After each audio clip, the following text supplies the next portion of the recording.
agama ini adalah nasihat. Dan semakin kita mengulang-ulang pembahasan fitnah akhir zaman, maka kita akan lebih lagi meningkatkan ketakwaan kita dan juga keimanan kita kepada Allah Subhanahu wa taala. Ma'asyiral muslimin yang dimuliakan Allah Subhanahu wa taala, dalam sebuah hadis dari Abi Hurairah radhiyallahu an, Nabi SAW mengatakan, badiru bil a'mali sab'an, bersegeralah kalian melakukan amalan-amalan saleh sebelum datang 7 perkara.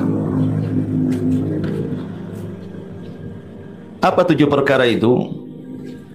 Kata Nabi SAW, hal tantadhiruna illa faqran munsiya. Apakah kalian menunggu untuk tidak beramal sampai datang kefakiran yang menyibukkan kita beramal?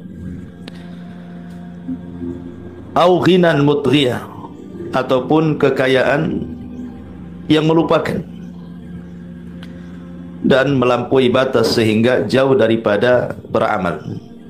Au maradan mufsidah, ataupun sakit yang merusak badannya sehingga dia tidak bisa melakukan amalan. Au haraman mufannida, ataupun pikun, sudah tidak ingat lagi apa-apa. Au mautan mujhiza, ataupun kematian yang mendadak. Awid dajjal, ataupun dajjal, fasyarru ghaibin yuntadhar, dan dajjal adalah seburuk-buruk perkara gaib yang ditunggu.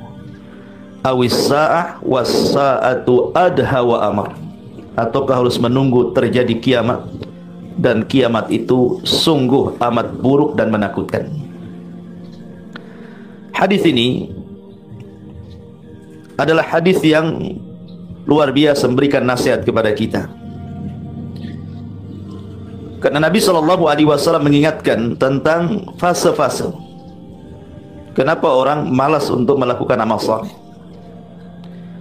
Pertama, Nabi mengatakan faqran munsiyah, kefakiran yang melupakan. Karena orang kalau sudah fakir, sibuk mencari kehidupan untuk ia makan, itu kadang-kadang lupa segalanya. Alasannya kenapa tidak sholat? Karena sibuk cari kerja. Kenapa tidak membaca Quran, hadir di majelis ta'lim? Sibuk untuk makan aja susah. Akhirnya sedikit demi sedikit dijauhkan dia dari amal saleh. Kalaupun dia selamat dari kefakiran, anggaplah dia kaya. Justru terkadang kekayaan itu malah melampaui batas. Bukannya dengan kekayaan itu semakin dekat dengan Allah, makin jauh pula dia dari Allah. Berapa banyak orang-orang kaya justru tidak pernah datang ke masjid, datang ke majelis taklim, baca Quran, berzikir dan yang lainnya, karena sibuk mengurus bisnisnya kan. Ditambah-tambah kemudian alat maksiat ada pada dia. Orang kalau punya uang banyak, maksiat apapun dia bisa lakukan. Sehingga banyak orang-orang kaya itu justru melampaui batas. Persis seperti firman Allah Azza wa Jal, kalla innal insana la yatgha an ra'ahus tagna. Sekali-kali jangan seperti itu. Kebanyakan manusia apabila dibentangkan kekayaan kepadanya, terkadang mereka justru menjadi orang yang melampaui batas. Ataupun mungkin dia kaya dan tidak melampaui batas, kemudian jatuh pula yang ketiganya, maradan mufsida, dia pun sakit. Orangnya baik, orangnya soleh, tapi sakit duduk, stroke, di kursi roda saja. Macam mana mau datang ke masjid juga tidak bisa, datang ke pengajian juga nggak bisa. Kadang-kadang stroke-nya itu sampai tidak bisa bicara. Mau baca Quran gimana? Orangnya baik kan itu. Atau boleh jadi dia selamat, dia tidak fakir, dia kaya, dia tidak stroke, tetapi kata Rasulullah SAW, au haraman mufannida, boleh jadi dia pikun. Kalau sudah pikun, apa yang mau diamalkan juga? Pikun.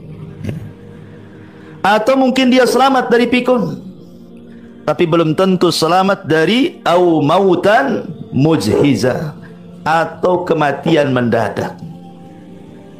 Sebelum beramal tahu-tahu ditabrak, tahu-tahu jantung, macam-macam kematian mendadak itu. Ataupun kalau dia selamat dari kematian mendadak, awid dajjal fasyarru ghaibun yuntazar. Apa harus menunggu datang dajjal? Tidak ada fitnah terbesar yang dihadapi manusia melebihi fitnah dajjal. Okelah Anda selamat dari dajjal. Apakah selamat dari yang terakhir? Awis sa'atu was sa'atu adha wa amar. Atau nunggu kiamat. Kalau sudah kiamat nggak ada yang selamat. Pasti mati semuanya kan itu. Ma'asyiral muslimin yang dimuliakan Allah Azza wa Jalla, hadis ini saya jadikan muqaddimah karena hadis ini bicara tentang manusia terkadang dihadapkan dengan fitnah sehingga tidak bisa beramal. Lah fitnah-fitnah apa saja yang akan terjadi di akhir zaman itu. Ma'asyiral muslimin yang dimuliakan Allah Azza wa Jalla, Nabi SAW adalah Nabi terakhir. Artinya tidak ada Nabi setelah Nabi SAW. Dan itu berdasarkan sabdanya, la nabiyya ba'di, tidak ada Nabi sepeninggalku. Kalau seandainya Nabi Muhammad SAW adalah akhirul anbiya wal mursalin, berarti umatnya juga adalah akhirul umat. Berarti umatnya juga akhir umat lagi. Tidak ada umat lagi selain umat Islam. Karena sudah tidak ada Nabi sepeninggal Rasul, berarti tidak ada umat lagi selain umat Rasul. Maknanya kalau umat Rasul umat terakhir, nabinya nabi terakhir, berarti kiamat sudah dekat. Makanya kenapa kemudian salah satu tanda yang pertama kali dari tanda-tanda kiamat kecil adalah diutusnya Nabi. Itu sudah tanda kiamat itu. Rasul mengatakan saya dan kiamat itu seperti dua jari, saking dekatnya. Ma'asyiral muslimin yang dimuliakan Allah Azza wa Jalla, kita bagi pembahasan menjadi dua pembahasan. Pertama, kita akan membahas tentang tanda-tanda kiamat, alamat kecil. Yang kedua baru kita cerita tanda-tanda alamat kiamat besar. Adapun tanda-tanda alamat kiamat kecil kita bagi menjadi 4. Pertama, tanda-tanda kiamat alamat kecil yang sudah terjadi dan tidak akan terulang. Yang kedua, tanda-tanda alamat kiamat kecil yang sudah terjadi dan akan terjadi dan terus terjadi, tidak berhenti sejak zaman Nabi sampai hari ini, bahkan sampai kiamat. Kemudian yang ketiga, tanda-tanda alamat kecil belum terjadi. Belum terjadi dan akan terjadi dan pasti terjadi. Dan itu sebelum datang tanda-tanda alamat kiamat besar. Kemudian yang keempat, tanda-tanda alamat kecil yang terjadi di sela-sela ketika datangnya tanda-tanda alamat besar. Jadi bercampur antara munculnya alamat tanda-tanda kiamat besar dan alamat tanda-tanda kiamat kecil di sela-selanya itu. Ya. Baik, inilah pembahasan tentang tanda-tanda alamat kecil. Adapun tanda-tanda alamat besar, kita jadi dua pembahasan. Pertama tanda-tanda langit dan yang kedua tanda-tanda bumi. Baik, kita mulai dari tanda-tanda alamat kiamat kecil yang pertama. Sudah terjadi dan tidak akan terulang lagi. Pertama adalah bi'tsatun Nabi sallallahu alaihi wasallam. Diutusnya Nabi sallallahu alaihi wasallam. Setelah Nabi sallallahu alaihi wasallam diutus, maka tidak akan terulang. Tidak ada pengutusan lagi. Karena Nabi sallallahu alaihi wasallam yang terakhir. Makanya Imam Ibnu Katsir rahimahullahu taala ketika memberikan catatan wa khatamun nabiyyin, dan Muhammad adalah penutup para nabi. Kata Imam Ibnu Katsir rahimahullahu taala ketika memberikan catatan kepada tafsir ayat ini, beliau mengatakan siapapun yang mengaku nabi setelah kenabian Muhammad sallallahu alaihi wasallam, dustakan kenabiannya. Dustakan langsung. Tidak perlu dipertimbangkan, tidak perlu dipikir-pikir. Betulkah dia nabi atau hanya pura-pura jadi nabi? Tidak perlu, langsung dustakan. Di zaman Nabi SAW bukan tidak ada yang ngaku nabi, ada. Di sana ada Musailamah al-Kadzdzab, di sana ada Tulaiha, di sana ada Al-Aswad Al-Ansi. Bahkan perempuan yang ngaku nabi ada di zaman Nabi. namanya Sajah bintul Harith. Kemudian belakangan ada kelompok Ahmadiyah, pimpinannya ngaku Nabi, Hadrat Mirza Ghulam Ahmad. Bahkan anak kecil di zaman Nabi SAW namanya Ibnu Sayyad ngaku Nabi juga. Bahkan nanti di akhir zaman Dajjal itu sebelum mengaku Tuhan ngaku Nabi dulu. Saya kira orang-orang yang ngaku Nabi itu ada di Arab saja. Rupanya di Indonesia ada juga yang ngaku Nabi. Ingat di Jawa Barat ada namanya Cecep Solihin, ngaku Nabi, Nabi Cecep pula. Cecep Solihin. Mungkin syahadatnya asyhadu an la ilaha illallah wa asyhadu anna Cecep gitu ya, Solihin. Rasulullah mungkin begitu syahadatnya. Ya. Bisa dengar sudah taubat, alhamdulillah. Sebelumnya ada namanya Ahmad Musaddiq. Ada lagi nabi-nabi yang lain ditangkap sama polisi. Hebat polisi Indonesia nangkepin nabi. Ya karena bukan nabi asli ya, nabi palsu ya wajar ditangkap. Di negeri kita ini bukan hanya ngaku nabi, ngaku malaikat Jibril aja ada. Ngaku Imam Mahdi, perempuan loh, ngaku Imam Mahdi. Ada juga di Indonesia ini. Apa yang enggak ada di Indonesia ini semua ada lengkap. Ya. Artinya bahwa kalau ada orang-orang yang mengaku nabi setelah Nabi SAW dustakan kenabiannya. Tidak ada nabi selain Nabi SAW. Karena diutusnya Nabi SAW adalah tanda-tanda dekatnya kiamat.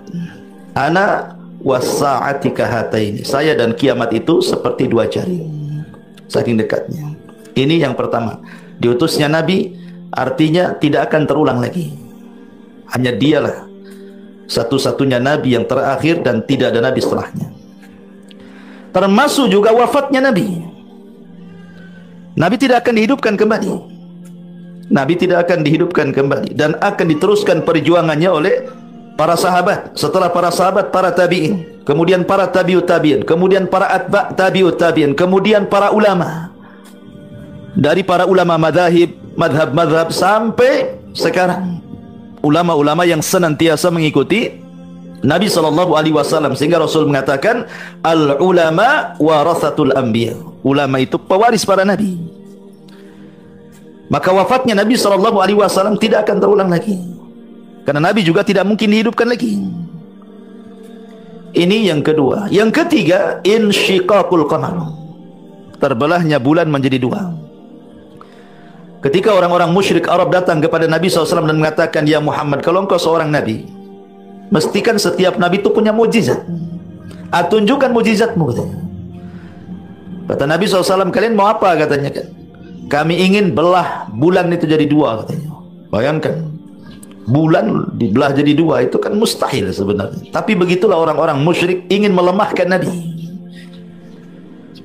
Tetapi Allah Subhanahu wa ta'ala tetap ingin mengikrarkan bahwa Nabi Muhammad adalah Nabi yang diutusnya.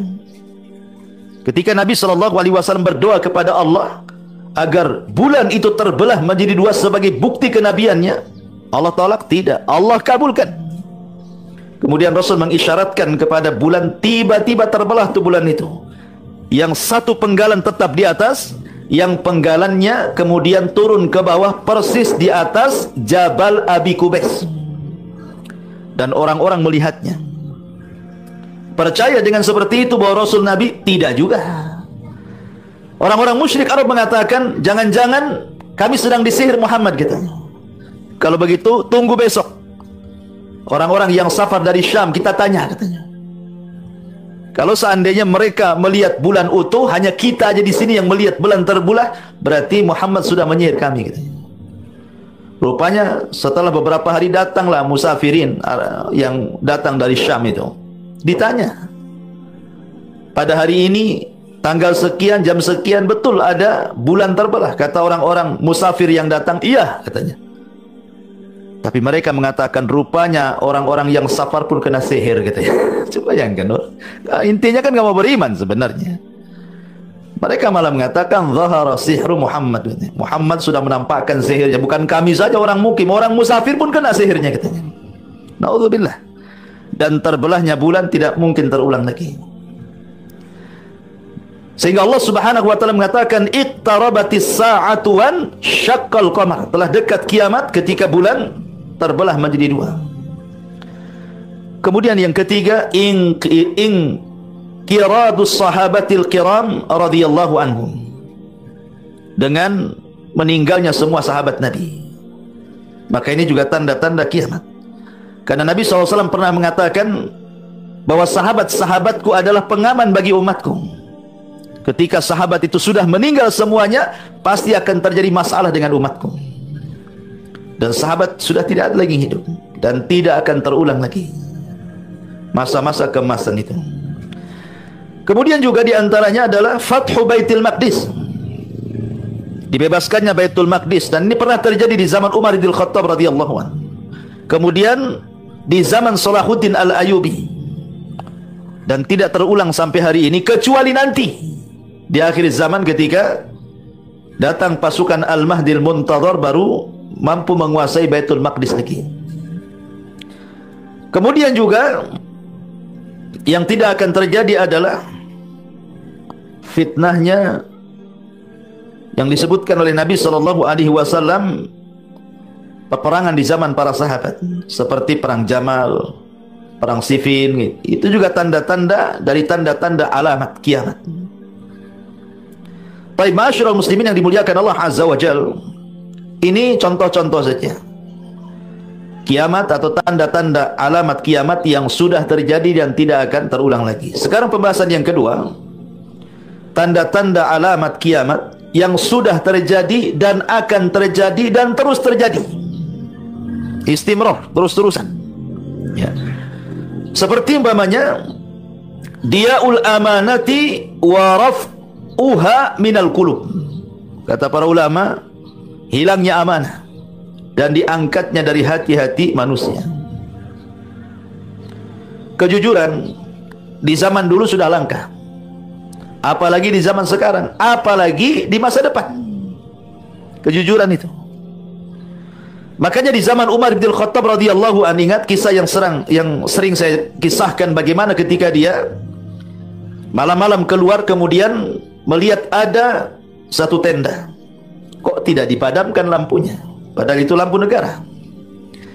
Akhirnya kemudian Umar pun mendekati tenda itu. Rupanya ada percakapan seorang wanita tua dengan putrinya. Percakapannya soal bisnis menjual air susu.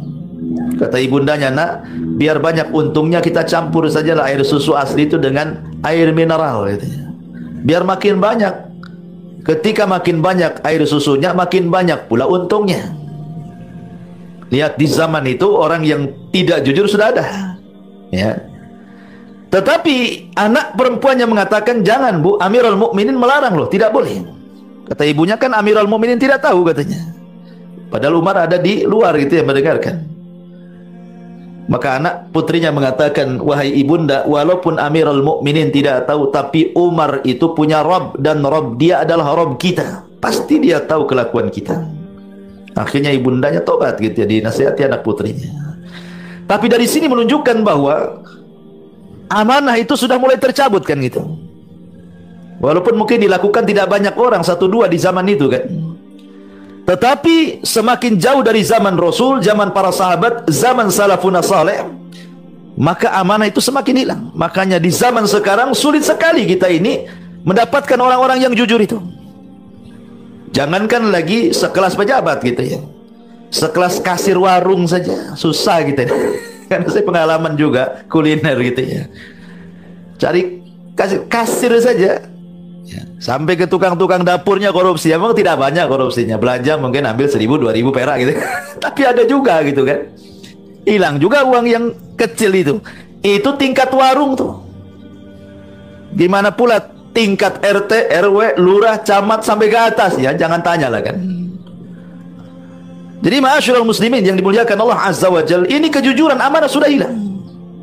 Yang lebih parahnya lagi, Rasul mengatakan akan terjadi dari hilangnya amanah ini tentang salahnya orang mengukur orang. Di mana orang-orang yang berkhianat dianggap amanah, di mana orang-orang yang amanah dianggap khianat. Seperti Nabi SAW mengatakan, kalian akan melalui tahun-tahun penuh dengan khada'at, penuh dengan tipu daya. Kemudian Rasul SAW menjelaskan apa itu zaman-zaman penuh dengan tipu daya itu. Kata Nabi SAW, yusaddaqu fiha al-kha'in wa yukadzabu fiha as-sadiq, katanya. Di mana orang-orang jujur dianggap khianat dan para pengkhianat dianggap jujur. Para pengkhianat dianggap jujur. Kenapa? Karena di zaman sekarang ini orang cenderung lebih mengedepankan pencitraan saja, bukan hakikatnya. Ma'asyiral muslimin yang dimuliakan Allah Azza wa Jalla, hilangnya amanah itu, hilangnya kejujuran itu sudah ada sejak zaman dulu. Bahkan hari ini lebih parah. Boleh jadi masa depan jauh lebih parah lagi. Ini tanda-tanda kiamat kecil yang sudah terjadi dan akan terjadi dan terus terjadi. Kemudian yang kedua, sabda Nabi SAW ketika malaikat Jibril bertanya soal tanda-tanda kiamat. Ketika Jibril bertanya tentang kapan kiamat, kan Rasul tidak bisa jawab, karena bukan wewenang Rasul menjawab kapan kiamat. Jangankan Rasul, Jibril pun tidak tahu kapan kiamat. Karena kapan terjadinya kiamat itu hak mutlak, pengetahuannya ada pada Allah Subhanahu wa taala. Jangan pernah mengarang kapan kiamat. Nggak akan bisa. Dan nggak akan pernah tahu.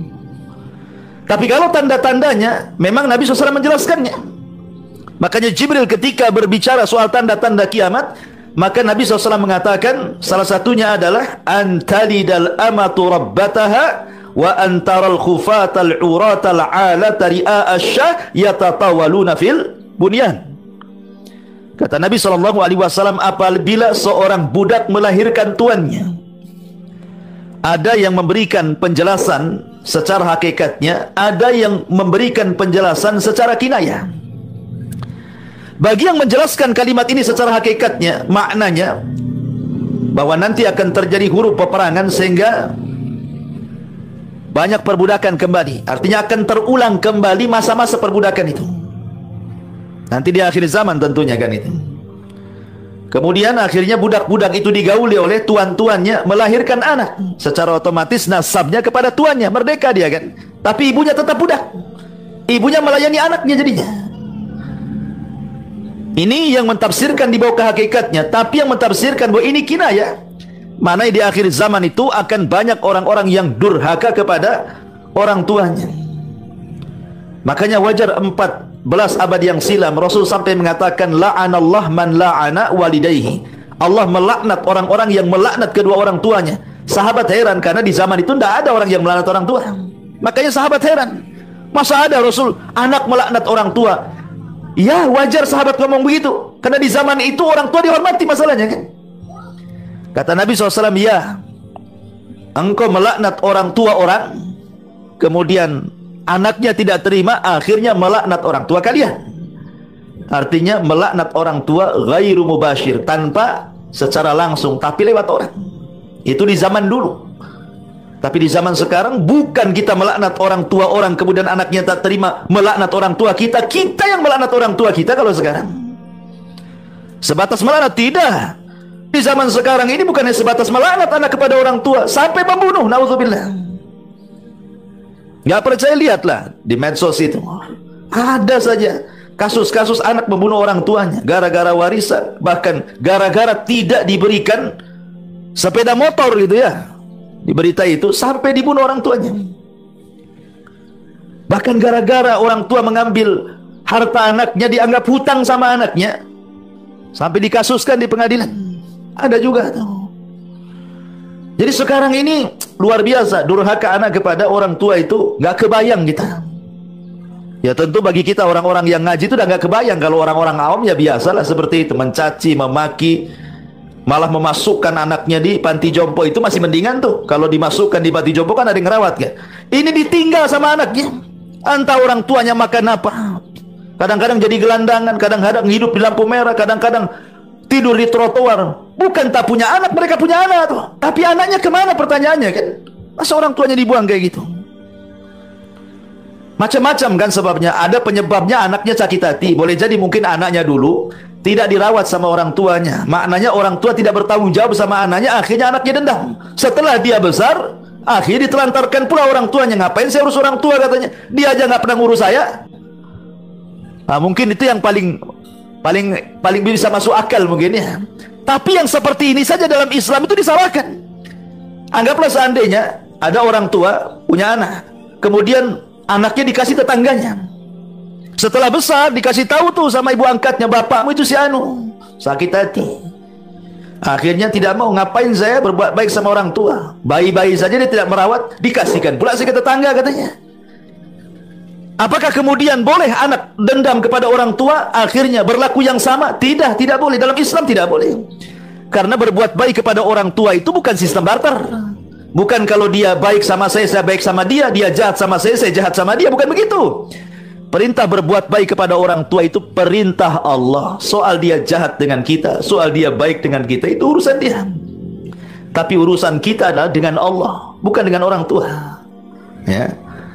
Itu mungkin yang paling berakal cara berfikirnya. Kalau ada anak durhaka orang tua ini, mungkin sebabnya salah satunya seperti ini. Tapi rupanya bukan.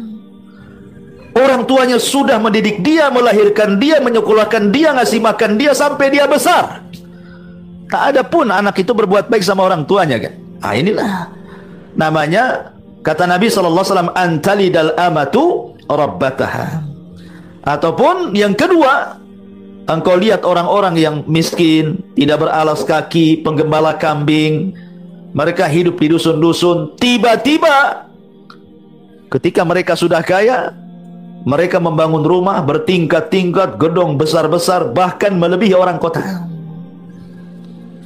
Kita lihat di desa, terkadang ada di desa itu rumahnya lebih cantik daripada rumah orang kota kan. Interiornya luar biasa itu. Jangan kira rumah di desa itu jelek-jelek, enggak. Kadang ada yang lebih indah dibandingkan orang kota. Padahal kalau dulu iyalah kan itu ya. Di zaman bahula mungkin begitu ya. Tapi zaman sekarang tidak. Bukan berarti kemudian tanda-tanda alamat kecil itu semuanya jelek, tidak.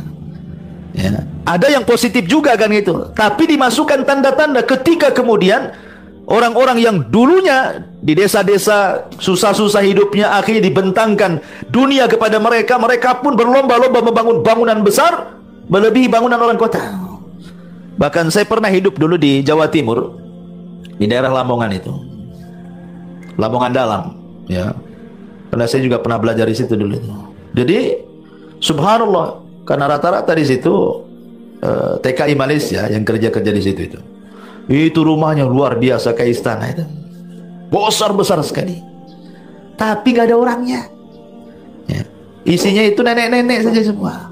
Jadi neneknya suruh ngisi rumahnya, orang tua anak-anaknya itu kerja di Malaysia gitu ya. Jadi bertahun-tahun itu ya nggak pernah diisi gitu coba kan. Ada yang sama sekali nggak ditinggali sama yang bangunnya, karena sudah pikirnya kalau pulang ada kerjaan balik lagi dia ke Malaysia. Akhirnya memilih tinggal di sana sampai mati. Lah buat apa cuma bangun rumah itu coba? Ya, ditinggal begitu saja. Ya. Ma'asyiral muslimin yang dimuliakan Allah Subhanahu wa taala, intinya bahwa di sini di antara tanda-tanda Nabi, tanda-tanda kiamat yang disabdakan Nabi SAW ketika orang miskin kaya akhirnya membangun bangunan yang luar biasa. Ya tidak ada masalah sebenarnya. Selama dia memberikan hak harta, artinya keluarkan zakatnya, keluarkan sedekahnya kan itu. Karena kekayaan pun hakikatnya tidak dicela sebenarnya. Yang dicela itu kalau tadinya miskin kemudian kaya, akhirnya melalaikan agama. Itulah yang dikatakan dalam Al-Quran, alhaakumut takatsur hatta zurtumul maqabir kalla sawfa ta'lamun ila akhiril ayat. Kemudian juga di antara tanda-tanda kiamat yang akan terus berlangsung adalah dhuhurun nisa al-kasiyatil ariyat. Munculnya wanita-wanita berpakaian tapi telanjang. Ketika para ulama menjelaskan tentang ayat wala tabarrujna tabarrujal jahiliyatil ula, janganlah kalian berdandan seperti dandanan ala jahiliyah. Saya pernah membaca sebagian tafsir para ulama, seperti apa sih dandanan jahiliyah itu? Rupanya dandanan jahiliyah itu, orang jahiliyah itu mereka menggunakan kalung di kaki. Ya, kalung di kaki dan ada suara kalau melangkah. Kemudian sebagian rambutnya tidak ditutup hijab, jadi nampaklah depannya itu. Rambutnya nampak, tapi sebagiannya ditutup. Ya. Kemudian juga tidak menampakkan aurat seperti yang sekarang. Hanya itu saja, mereka menggunakan anting-anting di ataupun anting-anting di kaki, kalau ngelangkah itu ada suaranya gitu ya. Kemudian rambutnya kelihatan separuh, tapi badannya tetap menggunakan pakaian. Sekarang kita kiaskan dengan di zaman sekarang, coba. Lebih jahiliyah mana dibandingkan orang jahiliyah tuh? Saya kira sekarang jauh lebih jahiliyah dibanding orang jahiliyah. Wanita-wanita yang tidak beragama itu, orang-orang awam tuh. Lihat mereka. Udah tidak pakai jilbab, kan itu ya. Kemudian aurat ditebar. Kemudian juga pakaian transparan, sempit, sobek-sobek sana sini gitu kan. Sekarang kalau dipikir ya, ketika Allah mengatakan wala tabarujna tabarujal jahiliyatil ula, jangan seperti tabaruj berdandan seperti orang jahiliyah. Rupanya di zaman sekarang jauh lebih jahiliyah dibanding orang jahiliyah kan. Nah, itu kan luar biasa tuh. Orang-orang jahiliyah berdandan aja nggak seperti itu gitu. Orang sekarang jauh lebih parah lagi. Bahkan dengan adanya medsos ini, naudzubillah, hanya untuk konten tuh kadang-kadang dia rela loh membongkar auratnya sendiri, kemudian dipajang di medsos supaya viral, dikenal. Ini dosa jariah ini. Maka siapapun yang menonton Anda ketika Anda ingin viral, berarti dosanya akan ditanggung dia tuh. Berapa banyak orang yang akhirnya melakukan dosa gara-gara konten yang Anda berikan tuh. Ini kan zaman fitnah ini. Lah, orang-orang yang seperti ini akan terus ada. Bahkan boleh jadi masa depan lebih parah lagi. Ya. Sekarang aja sudah parah gitu ya, apalagi masa depan. Nah, ini juga zuhurun nisa al-kasiyatil ariyat. Kemudian juga ittiba sananal umamil madiyah, mengikuti sunnah-sunnah umat-umat terdahulu. Nabi SAW pernah mengatakan, la tattabi'anna sanana man kana qablakum shibran bi shibrin wa dhira'an bi dhira'in hatta law dakhalu juhra dhabbin la dakhaltum. Kalian umat Islam akan mengikuti tata cara umat sebelum kalian, sejengkal demi sejengkal, sehasta demi sehasta.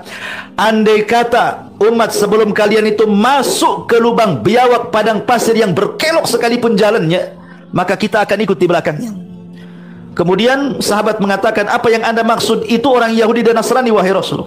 Kata Rasul, kalau bukan mereka siapa lagi? Artinya umat Islam itu sedikit demi sedikit akan mengikuti tata cara orang Yahudi dan Nasrani, dan sudah terbukti. Lihat anak-anak muda di zaman sekarang kan. Kalau kita tanya kepada mereka sejarah nabinya, mereka tidak tahu sejarah Nabi. Jangan cerita sejarah sahabat, makin tidak tahu lagi. Sejarah Nabi aja nggak tahu. Tanya istri Nabi berapa, bingung dia. Apalagi nama-namanya, apalagi anak-anaknya. Ya. Tanya paman-pamannya Nabi siapa, tak tahu. Ditanya peperangan Nabi, makin tak tahu. Ditanya akhlak Nabi, blank-blong nggak tahu. Tapi coba kalau ditanya selebritis gitu ya, paling hafal tuh. Rumahnya, bloknya, RT-nya, RW-nya, lurahnya, anaknya, selingkuhannya, semua hafal dia, ya kan? Naudzubillah. Kenapa? Karena itu yang ditonton sama dia. Kayaknya bersari penasaran itu. Ada orang yang mengikuti kehidupan satu artis itu sampai tahu betul dia. Kenapa Anda kemudian menghabiskan hanya untuk mengikuti tren artis? Kenapa tidak mengambil buku sirah para ulama, pelajari setiap hari itu? Sampai-sampai saya pernah mengetes salah satu anak SMA tuh tentang siapa Umar bin Khattab. Tidak tahu. Siapa Umar itu, Ustaz? Tidak tahu. Umar bin Khattab tidak tahu, bayangkan. Ya. Masyaallah muslimin yang dimuliakan Allah Azza wa Jalla, ini kan bahaya. Ya. Sudah sejarah Nabi tidak tahu, sejarah sahabat tidak tahu. Ketika dia tidak tahu sejarah nabinya, tidak tahu sejarah para sahabatnya yang membawa Islam sampai kepada kita, maka pasti dia akan mencari tuntunan yang lainnya. Ya, pasti dia. Kalau tidak tahu sejarah nabinya, pasti akan dia mencari sejarah yang lainnya. Makanya kenapa orang-orang yang tidak paham sejarah Nabi hafal pula dia para pemain bola tuh. Hafal. Ini namanya anu klubnya ini. Kalau main sekian, kalahnya tahu dia, menangnya berapa, kalahnya berapa, tahu itu. Pemain boxing, pemain tinju, kok dia bisa tahu? Tapi Nabi lo tidak tahu. Nah, ini kan gara-gara apa? Gara-gara ittiba sanana man qablakum, karena mengikuti tata cara umat sebelum kalian. Sengaja orang-orang Yahudi dan Nasrani itu melupakan kaum muslimin dengan permainan, dengan syahwat, dengan syubhat. Akhirnya mereka dilupakan dari nabinya. Mungkin kalau orang Islam disuruh murtad agak sulit. Pelan-pelan aja dimurtadkan dengan cara tidak sadar, mengaku Islam padahal bukan Islam dia. Akhirnya karena tidak paham siapa nabinya, siapa ajarannya, akhirnya terlontarlah kalimat-kalimat istihza kepada nabinya. Istihza kepada nabinya. Saya kadang-kadang kalau lihat YouTube itu ya demam gimana, mau marah saja. Ya. Ada seorang tokoh yang viral mengatakan tentang, saya belum pernah mendengar Muhammad itu agamanya Islam katanya. Dia yang bawa ajaran Islam pula, dia mengatakan, saya nggak dengar. Dari mana kamu tahu Muhammad itu bawa ajaran Islam katanya. Ini kan pemahaman liberal. Maunya itu dibenturkan dengan agama yang lainnya, bahwa semua agama itu sama. Ya, dan begitu seterusnya kan.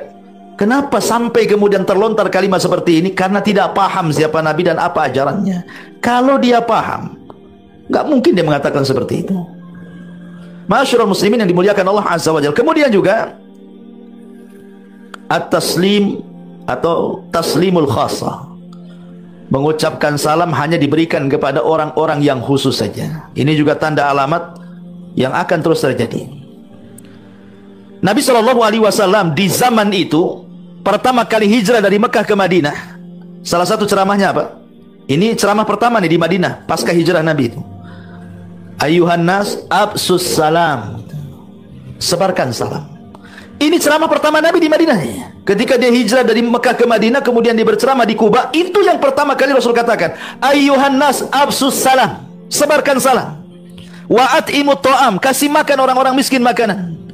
Wasilul arham, kemudian sambung silaturahim. Kemudian wasallu bil laili wan nasun niyam, salatlah di malam hari ketika manusia tidur, ku jamin kalian masuk surga bisalam dengan selamat. Ini khutbah pertama Nabi. Mengucapkan apa? Sebarkan salam. Sebab khutbah inilah tokoh Yahudi besar yang merupakan rujukan orang-orang Madinah masuk Islam. Siapa namanya? Abdullah ibn Salam. Gara-gara mendengar khutbah Nabi ini, Abdullah ibn Salam masuk Islam. Kenapa? Rupanya ajaran Islam itu indah.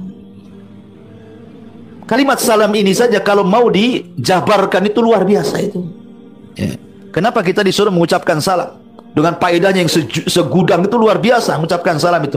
Salah satunya adalah bisa menjadikan orang itu tertanam saling cinta sesama kaum muslimin. Tapi di zaman sekarang tidak seperti di zaman dulu. Di zaman dulu kalau orang mengucapkan salam kemudian tidak dijawab, marah. Seperti kasusnya Sa'ad bin Abdurrahman bin Auf atau Sa'ad bin Abi Waqqas radhiyallahu an, ketika dia melihat ada Utsman ibn Affan duduk di Masjid Nabawi. Kata Sa'ad bin Abi Waqqas, "Assalamualaikum ya Utsman." Tidak dijawab sama Utsman. Assalamualaikum ya Utsman. Tidak dijawab 3 kali. Sa'ad bin Abi Waqqas mengatakan Assalamualaikum ya Utsman. Marah dia. Akhirnya apa? Datang kepada Umar mengadu. Wahai Amirul Mukminin, karena ketika itu khalifah, saya ketemu dengan Utsman di Masjid Nabawi. Kuucapkan salam tak dijawab. Ada apa dengan dia? Karena orang yang tidak menjawab salam itu pasti ada masalah kan gitu. Kenapa tidak menjawab salam? Jadi dipanggillah Utsman oleh Umar dan dikatakan, "Hei Utsman, kenapa kau tidak jawab salamnya Sa'ad bin Abi Waqqas itu?" Kata Utsman, "Saya tidak tahu." Kata Sa'ad, "Wallahi demi Allah aku ucapkan salam dengan keras." Kata Utsman, "Saya tidak dengar." Ya. Sampai kemudian saling berdebat. Utsman mengingkari, "Saya tidak dengar." "Kalau saya dengar saya jawablah," katanya. Kata Sa'ad bin mengatakan, "Akulah mengucapkan dengan keras, masa tak dengar?" katanya. Akhirnya saling berdebat. Akhirnya Umar coba menengahi dan merayu, "Wahai Utsman, Sa'ad sudah mengucapkan salam, kenapa kau tak jawab?" Akhirnya Utsman pun, "Oh boleh jadi saya tadi tidak dengar itu karena saya melamun," katanya. "Kenapa kau melamun?" "Tadi saya di masjid itu terpikirlah hadis Nabi. Ketika aku dulu di zaman Nabi sedang duduk di majelis Nabi, kata Rasul, dakwatun Nabi, ada doa seorang Nabi kalau dibaca dalam doa kita mustajab. Habis itu Nabi disibukkan dengan orang Baduy sehingga Rasul tidak meneruskan hadis itu. Kemudian aku ingat-ingat apalah gitu. Makanya aku lupa." Ya. Nah, barulah kemudian Umar pun mengatakan, "Oh iya, aku juga sama, hadir di majelis itu," katanya. Tapi tiba-tiba Sa'ad bin Abi Waqqas merubah tema supaya jangan tegang. Kata Sa'ad, "Oh iya saya tahu," katanya. Dilupakan nih perselisihannya. Langsung kata Sa'ad, "Saya tahu doa itu," katanya. Udah lupa perkara tadi, lain lagi sekarang ini. Coba. Begitulah sahabat tuh. Nah, kita juga harus gitu, pandai-pandai kalau udah mulai tegang nih, rubah maudunya, temanya. Seperti itu. Pamannya suami istri lagi tegang-tegang, cari tema lain supaya yang ini dilupakan gitu ya. Seperti itulah. Ya, para sahabat Nabi SAW marah kalau tidak salamnya dijawab. Ada apa? Gitu. Kalau sekarang biasa aja. Assalamualaikum nggak jawab, ya sudah. Nggak peduli gitu kan. Pokoknya sudah salam, terserah dia mau jawab nggak jawab gitu. Ya. Karena di zaman itu salam itu penting. Zaman sekarang nggak penting. Ya. Kadang-kadang kita sudah lewat nih di jalan, nampak orang lewat itu pakaiannya muslim, pakai sarung, pakai koko, pakai songkok, datang dari masjid lagi, kan nampak kalau dia muslim. Kecuali datang dari gereja, itu masih diragukan kan itu, walaupun pakai koko gitu. Tapi jelas-jelas dari keluar dari masjid, habis sholat lagi, kita lewat, tak ada pun assalamualaikum. Gimana yang tidak jelas, yang jelas-jelas muslim saja nggak mau mengucapkan salam. Makanya di antara tanda-tanda kiamat itu ketika salam hanya diberikan kepada khusus saja, orang-orang khusus. Nampak ini bajanggut, becingkrang, pakai gamis, mungkin kawan, assalamualaikum. Nampak nih isbal gitu, dada janggut, ya, bukan jamaah ini. Nggak ada salam, dada kalam, ditakdir sama dia. Subhanallah, coba. Kalau salam itu sudah diberikan kepada orang husni, bahaya. Anda sedang mematikan syiar-syiar Allah Subhanahu wa Ta'ala. Maka ini tanda-tanda kiamat. Ya. Kemudian juga yang akan terus terjadi kathratul haraj, banyaknya pembunuhan. Ini ngeri, banyak pembunuhan. Di zaman itu, di zaman salaf dulu, jiwa manusia itu dihargai. Di zaman Nabi, bayangkan di zaman Nabi SAW ada seseorang yang bersaudara, sahabat Nabi, lewat di perkampungan Yahudi. Tiba-tiba kemudian istirahat di satu tempat. Ketika malam diculiklah saudaranya, kemudian dibunuh. Lapor sama Nabi, Rasul, saudaraku dibunuh. Dan saya yakin yang bunuh orang Yahudi, karena antara kami dengan Yahudi ada permusuhan. Kata Rasul, ada bukti? Tak ada, tapi saya yakin yang bunuh. Kira-kira siapa Yahudi yang kau curigai? Si Anu, panggil. Dipanggil. Kata Rasul, kau bunuh saudaranya? Tidak, kata orang Yahudi, saya nggak bunuh dia. Kata sahabat ini, enggak, bahkan dia bunuh. Karena ada musuhan kita dengan dia, katanya kan. Siapa lagi yang bunuh saudara saya, katanya kan. Kata orang Yahudi, enggak, saya nggak bunuh, katanya. Kata Nabi SAW, kamu punya bukti bahwa Yahudi ini membunuh? Tidak. Kamu siap bersumpah 50 kali? Kata sahabat ini, enggak mungkinlah saya bersumpah untuk sesuatu yang tidak saya lihat, katanya. Oh, kalau gitu saya lempar sumpahmu kepada Yahudi. Hei Yahudi, siap bersumpah 50 kali kau tidak bunuh, katanya. Siap, kata Yahudi. Kata sahabat ini, Rasul, Yahudi dia mau sumpah palsu pun dia mau, katanya. Kata Rasul, harus memang begitu caranya. Ya, akhirnya Yahudi bersumpah, lepas dia. Kemudian Rasul minta ke Baitul Mal untuk diganti diatnya 100 ekor unta. Lihat, jiwa manusia dulu itu dihargai. Tapi zaman sekarang tidak. Saya pernah hidup di Yaman dulu, sebelum perang ya, sebelum ada Presiden Abdullah Soleh dulu masih berkuasa, belum dibunuh, belum ada perang Syiah dengan Sunnah, belum ya. Saya lihat kehidupan di sana itu luar biasa loh, damai. Padahal semiskin-miskinnya orang Yaman itu pasti mereka punya senjata, karena di sana kan bebas senjata. Jadi jual senjata itu kayak jual handphone di pasar-pasar kaget tuh. Ya, atau masuk pasar kaget semua jual senjata itu. Ya. Mulai di pelurunya sampai senapannya, laras panjangnya, pistolnya, udah kayak biasa aja di pasar-pasar itu. Tapi anehnya, jarang orang mati ditembak. Ya. Kalaupun perang kabilah bukan ditunjukkan ke orangnya, ke atas. Bukan ditunjukkan ke orang, ke atas gitu ya kan. Ya kan ada orang mati, ke atas saja. Hanya idharul quwah, menunjukkan kekuatan mereka saja. Saya pernah dengar, ya ada yang ditembak, ada. Tapi maksudnya jarang, dan kalaupun seandainya ada mati orang ketembak itu wajar, karena setiap orang punya senjata. Semiskin-miskinnya orang punya pistol gitu maksudnya. Tapi di Indonesia ini yang pegang senjata kalau tidak polisi, TNI Polri saja yang pegang senjata kan. Orang awam itu mana boleh pegang senjata? Kalau ada langsung ditangkap, ini legal. Tapi kenapa coba pembunuhan hari-hari? Pembunuhan itu kita lihat, subhanallah, hari ini mati, hari itu mati, besok mati, hampir setiap hari ada orang mati coba. Padahal tidak pegang senjata. Ya. Ini baru-baru ini ada pembunuhan berantai diracun, bayangkan. Gak terbayang kita orang bisa membunuh sampai berantai begitu ya. Sampai 9 orang loh dibunuh dia. La ilaha, dengan berbagai macam cara, yang dilempar ke laut, yang diracun, yang diapa kan. Luar biasa coba. Hari-hari. Persis seperti sabda Nabi SAW di akhir zaman itu, orang yang dibunuh dan yang membunuh dua-duanya bingung. Yang membunuh bingung, yang dibunuh makin bingung. Ya. Maksudnya apa? Al-qatil la yadri fima qatal wal maqtulu la yadri fima qutil, kata Rasul. Orang yang membunuh bingung kenapa bisa membunuh, orang yang dibunuh makin bingung lagi kenapa saya bisa dibunuh. Karena dalam Islam bunuh-membunuh itu tidak sembarang. Kecuali kalau kisos, Anda membunuh dibunuh. Kenapa terjadi kisos, Ikhwan? Orang yang membunuh harus dibunuh karena biasanya tabiat orang yang membunuh cenderung akan membunuh lagi. Kenapa terjadi pembunuhan berantai coba? Karena kalau orang sudah membunuh satu orang, dia akan mudah membunuh 2 orang, 3 orang, 4 orang, 5 orang. Makanya dalam Islam pembunuh dibunuh karena jiwa membunuhnya supaya hilang, ya. Nah, itulah dalam Islam itu. Sebab kalau tidak dibunuh nanti ada masalah karena terbiasa membunuh lagi dia. Beda kalau seandainya membunuh dalam jihad, kan itu ya. Memang dia terdorong karena agama. Tapi orang membunuh di luar pada jihad ini rata-rata karena urusan syahwat saja.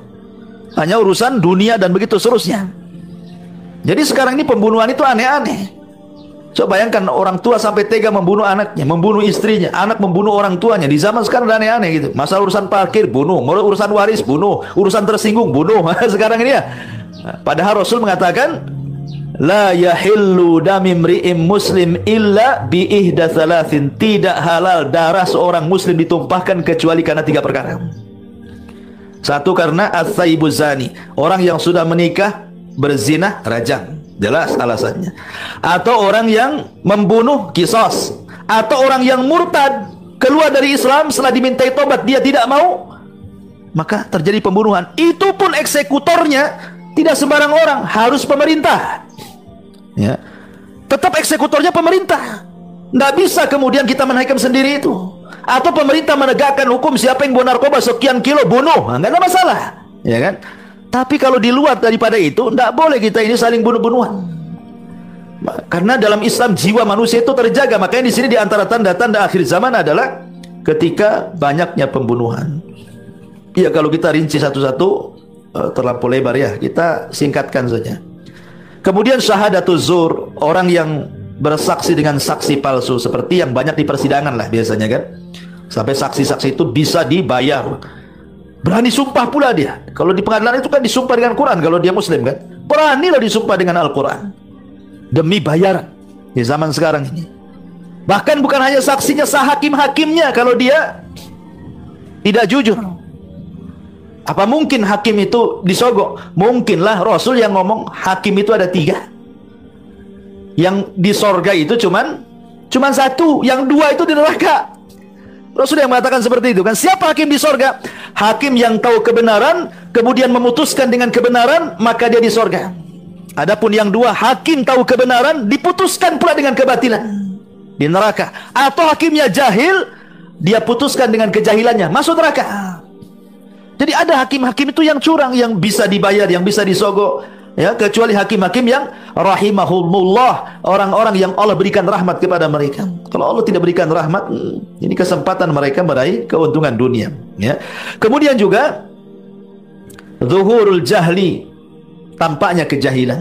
Maksudnya di sini jahil soal agama, bukan jahil soal urusan dunia ya. Kalau jahil urusan dunia nggak ada yang jahil. Orang nggak sekolah saja ada yang jadi kaya kok. Ya, nggak sekolah itu pengalaman saja kalau dunia. Tapi agama ini harus dipelajari, tidak bisa. Nggak ada istilah ilmu laduni. Ya, kitabnya dibakar, dimasukkan ke gelas, diminum, jadi menguasai kitab yang diminum, nggak ada cerita. Yang ada mati dia. Ya. Jadi nggak ada ilmu laduni, harus dipelajari. Dan sekarang ihtimam belajar agama itu subhanallah rendah sekali. Kenapa? Karena ustadznya saja sudah tidak dihargai. Gimana ilmu yang dibawanya? Makin tidak dihargai kan? Coba bayangkan, coba kalau seandainya majelis-majelis syahwat, majelis-majelis syubhat, nggak diundang aja datang. Coba buat konser itu di Angko Putri itu, nggak perlu ada undangan ke rumah antum, datang antum. Bukan satu orang, satu keluarga dibawa dia. Hujan-hujan diterabas dia. Apa peduli? Ya. Tapi coba dibuat kajian kayak gini, Pak Edi ini sudah nyebar di grup-grup. Yang datang siapa? Yang istiqomah saja bisa dihitung dengan jari. Ya. Entah kenapa gitu, mungkin malas hadir gitu. Bosan ustadznya satu, atau malas hadir, apa ajarannya nggak beres gitu. Katanya macam-macam orang itu kan nggak mau datang ya. Sibuk ya, masih mending saya cari kerja katanya kan. Kalau saya ngaji tak dapat duit hari ini, macam-macam alasan itu Memang setan itu memang luar biasa kalau sudah ngerantai kaki untuk jalan ke pengajian itu. Karena kalau sudah ilmu sudah tidak dihargai, ustadznya pun sudah tidak dihargai, macam mana orang ini akan belajar agama? Akhirnya apa? Jahil murakkab. Ya. Ada yang sudah dapat hidayah bertahun-tahun sudah senior lah, harusnya jadi ustadz tuh. Mungkin 20 tahun yang silam dia dapat hidayah. Harusnya kalau terus ngaji pintar sih jadi ustadz lah kan itu ya. Ya tapi nggak dimanfaatkan hidayahnya itu. Dia hanya jiping, ngaji kuping, itu pun sekali-kali saja. Nah nanti ngaku senioritas pula. Saya sudah senior 20 tahun, malas lah katanya. Biar junior-junior aja yang hadir katanya. Coba bayangkan. Sekelas Umar bin Khattab loh. Siapa yang tidak kenal Umar bin Khattab? Bawa lembaran Taurat, Rasul marah. Hei Umar, ngapain kau bawa lembaran Taurat tuh? Buang. Kau ragu-ragu dengan Islamnya? Amutahawikun anta biya Ibnul Khattab. Kau sudah bingung. Aku tinggalkan Islam terang benerang, malamnya seperti siangnya. Tidak ada yang tersesat kecuali dia binasa, kata Rasul. Akhirnya dibuang sama Umar. Apa syahidnya? Nabi mengkhawatirkan agama Umar gara-gara memegang lembaran Taurat. Padahal Rasul yang mengatakan kebenaran itu yajri ala lisani wa qalbi, berjalan di lisan dan hatinya Umar. Bahkan kalau dia berpapasan dengan setan-setannya yang ngacir, bukan dia yang ngacir. Tapi Rasul masih mengkhawatirkan agamanya. Coba, apalagi kita lah, siapa kita yang hari-hari dihadapkan dengan handphone yang isinya syubhat dengan syahwat. Ya Taurat di situ, ya Injil di situ, ya Zabur di situ, ya ajaran teroris di situ, ajaran sesatnya di situ, ada semua. Ustadz-ustadz yang benar, ustadz-ustadz yang salah, semua ada di handphone sekarang ini. Coba kalau Nabi khawatir dengan agama Umar, hidup di zaman sekarang, kata Nabi sudah nggak usah pakai handphone. Jadul pun tak boleh, mungkin begitu ya. Tapi orang sekarang nggak pernah khawatir kepada ajarannya, merasa dia sudah kokoh akidahnya karena sudah senior, sudah lama kan.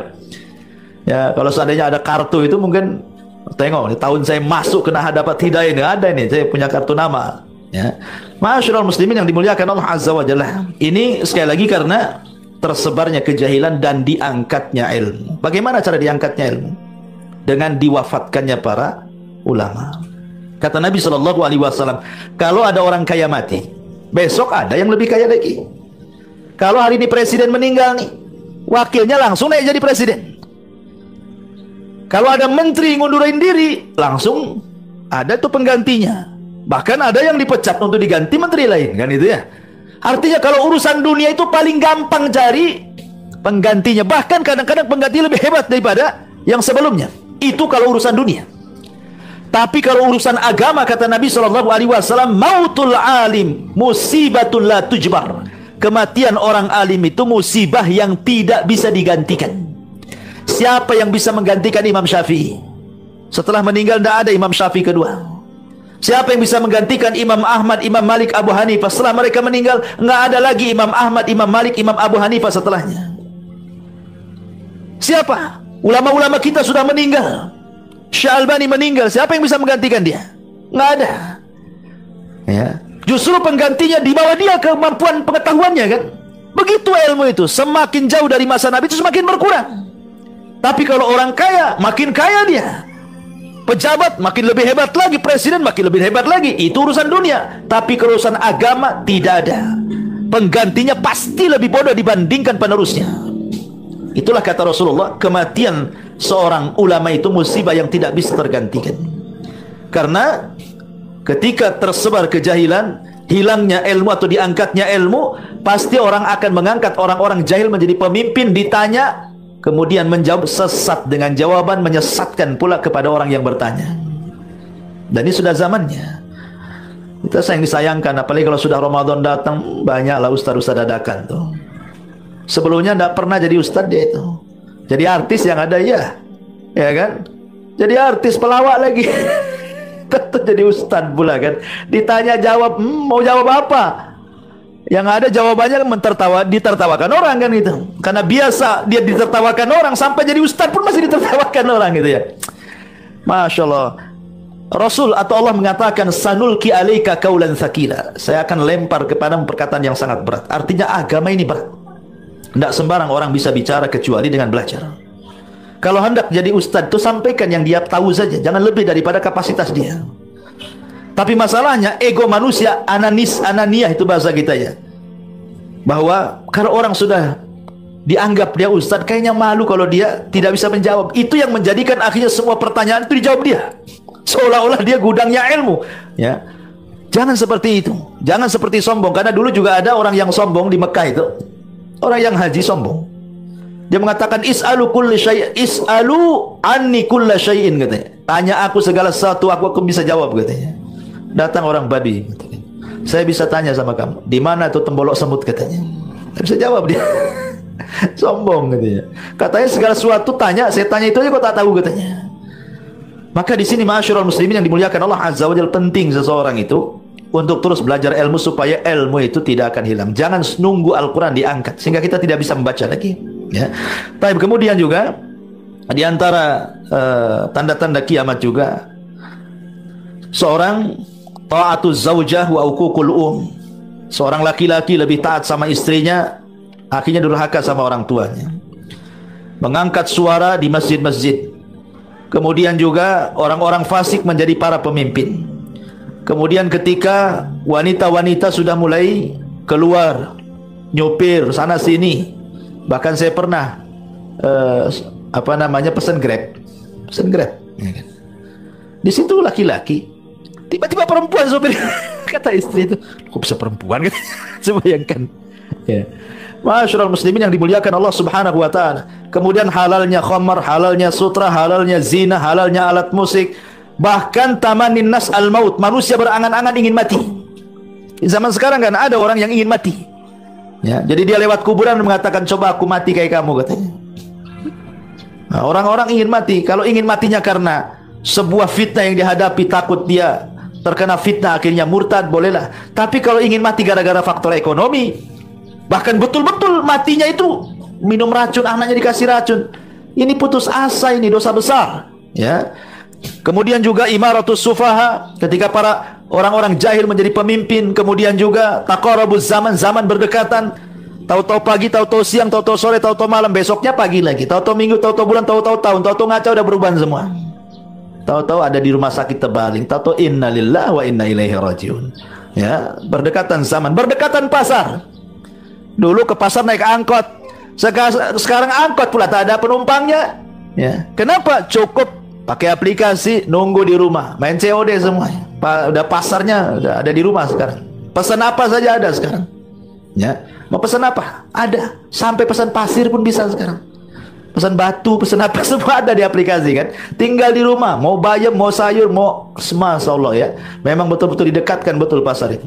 Kemudian juga di antaranya banyaknya dusta, banyaknya gempa, banyaknya wanita, sedikitnya laki-laki, banyaknya zina, homoseksual, LGBT, dan begitu seterusnya.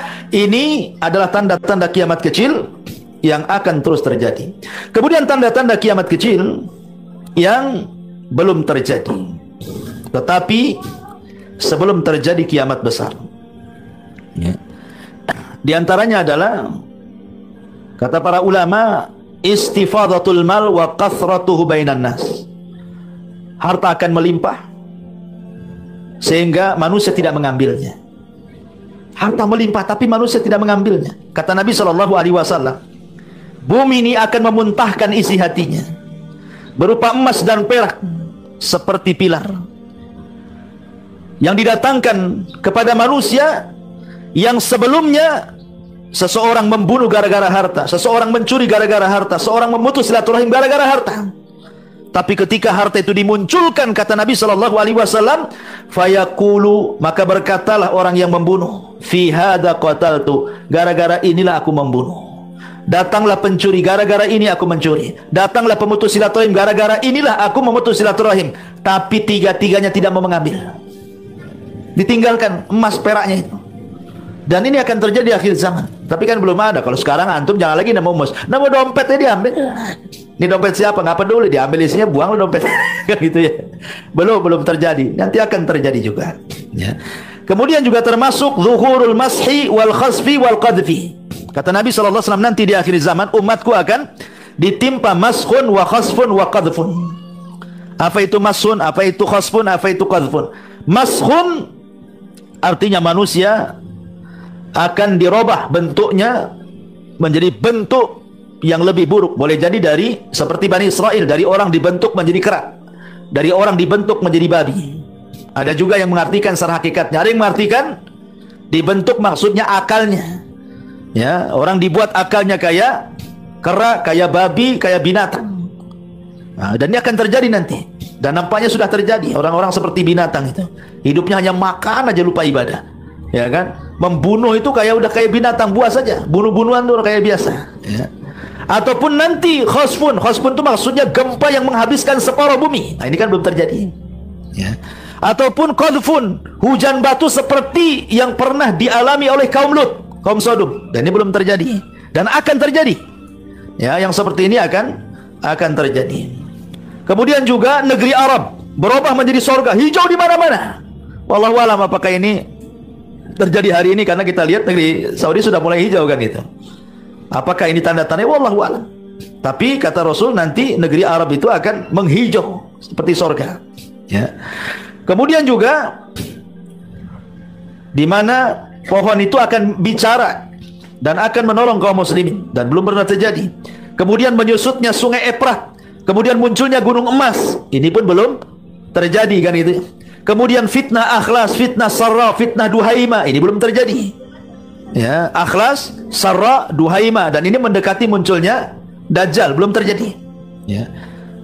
Termasuk juga adalah fitnah-fitnah yang lainnya seperti akan datang intifahul ahil, artinya bulan sabit yang sangat besar. Ya, bulan itu membesar, bulan sabit. Dan itu akan terjadi akhir zaman, sebagaimana Rasul mengatakan manik min iqtirabis saati intifahul ahillah.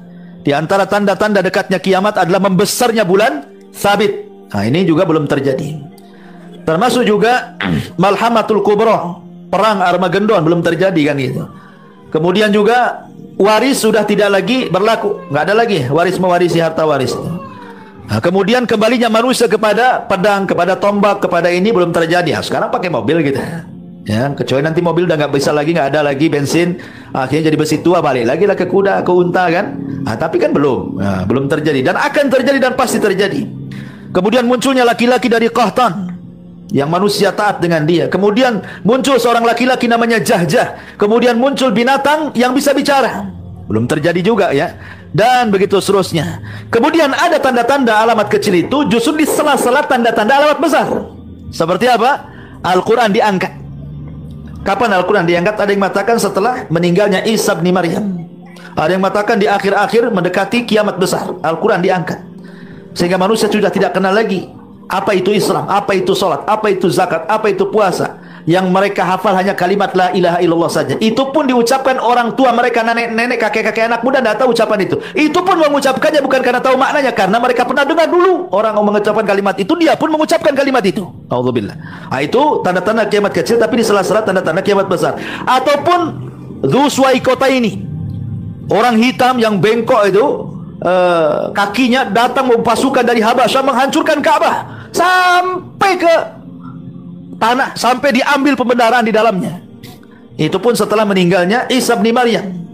Ketika sudah tidak ada lagi umrah dan haji, maka datang Dzuswaikota ini menghancurkan Ka'bah sampai ke akar-akarnya dan mengambil pembenarannya. Dan ini terjadi di sela-sela kiamat, tanda-tanda kiamat besar. Ataupun angin yang membunuh setiap jiwa masuk ke ketiaknya seorang mukmin dan akan mematikan walaupun sezarah keimanan. Nah, itu di sela-sela tanda-tanda kiamat besar juga ya.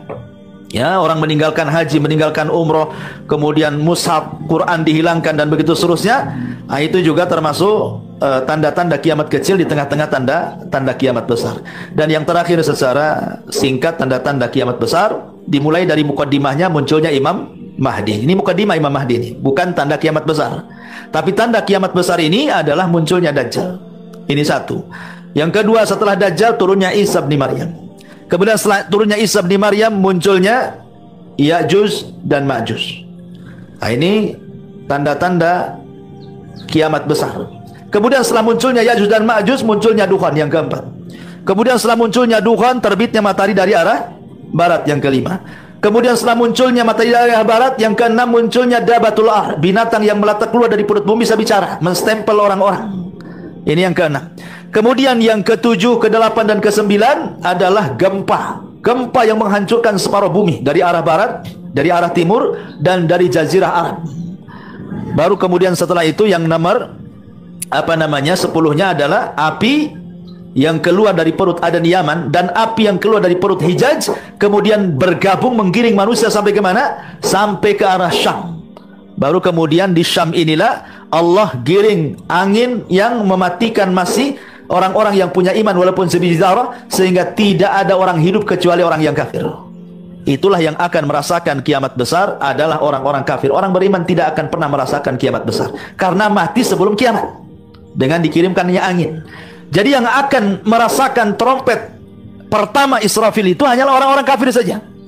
Berdasarkan hadis Nabi SAW, la taqumus sa'ah illa ala syiraril khalqi. Tidak akan terjadi hari kiamat kecuali tegak kepada orang yang paling buruk dari manusia. Dan mereka orang-orang kafir yang bermaksiat sudah tidak malu-malu lagi, berzina sembarangan di mana-mana, sudah tidak punya malu lagi. Disitulah kiamat